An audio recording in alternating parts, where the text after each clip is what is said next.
ময়মনসিংহ জেলা গফরগাঁওয়ে এক পাগলের সন্ধান পাওয়া গেছে। মানসিক ভারসাম্যহীন এই লোকটি সবসময় কম কথা বলে। সে একাই চলে। গভীর রাতে বিভিন্ন গাছে পানি দেয় এবং জিগির করে। সে নিজের পায়ে নিজেই রশি দিয়ে বেঁধে রাখে। এলাকার লোকজন তাকে কোনো প্রশ্ন করলে মনে চাইলে সে উত্তর দেয়, আবার অনেক সময় উত্তর দেয় না। বাড়ির ঠিকানা জানতে চাইলে সে বলে তার নাম চান মিয়া, পিতা শাহেদ আলী, দাদার নাম জামাল উদ্দিন, গ্রামের নাম কুরখাই, থানা ফুলবাড়িয়া, জেলা ময়মনসিংহ। পাগলা থানা মশাখালী ইউনিয়নের কন্দি বড় চৌরাস্তায় 2 বছরেরও অধিক সময় ধরে তাকে এখানে দেখা যাচ্ছে। এই এলাকার মানুষ তাকে অনেক পছন্দ করে, এমনকি তাকে আদরও করে।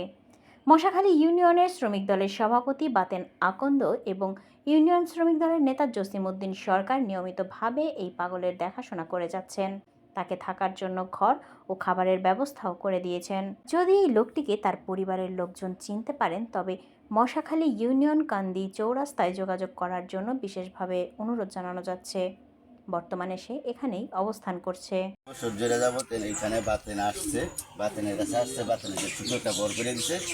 তারপরে উনি থাকতেছে, আর ওনার ওই যে গাছে গাছে পানি দেয়, পাও হাঁটে, উনি নিজেই পাও বাঁধে, তো ওনার কোনো পরিচয় নাই। বাতেনই দেখাশোনা করে। শ্রমিক দলের সভাপতি বাতেন আকন্দ, মশাখালী ইউনিয়নের, উনি দায়িত্ব পালন করতেছে। আপনি ওনাকে চিনেন কিভাবে? আমরা চিনি না ওনারে, আমরা ওনার পরিচয় কি, ওনার কি আমরা চিনি না, জানি না। যাবত ধরে এখানে আসছে, আগে বারিন্দার থাকতো, এখন আমি এই ঘরটা করে দিছি, এই সহিটা বান্ধা দিছি। উনি আমার তত্ত্বাবধানে থাকে, উনি খাওন খোরাক মানুষও দেয়, আমি দেই বেশি, সবসময় খবর বার্তা লই আমি।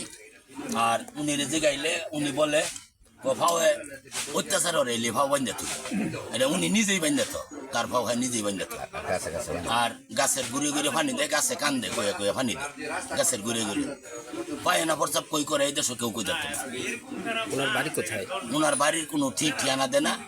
এই উনি বাড়ির কথা বলতেও পারে না। কোনো ফুলাবান করলে অনেক ফুলাবান, আবার কেউই নাই, মানে কোনো আসলে কোনো সঠিক ঠিকানা দিতে পারে না। কোথা থেকে আসছে? কোথায় থেকে আসছে জানি না। আগে দক্ষিণের চৌরাস্তা থাকতো, হেন 1 বছর রয়েছে, আজকে 2 বছর ধরে আমার চৌরাস্তা থাইছে, এই চৌরাস্তা। এখানে আসছে, আমি উনিরে ঘরটল করে দিছি। উনি যে মানুষের লোকে বলে যে পাওয়ে অত্যাচার হরে এলে বাইন্দা তুই, উনি আইলেই আমার খানার কথা কো।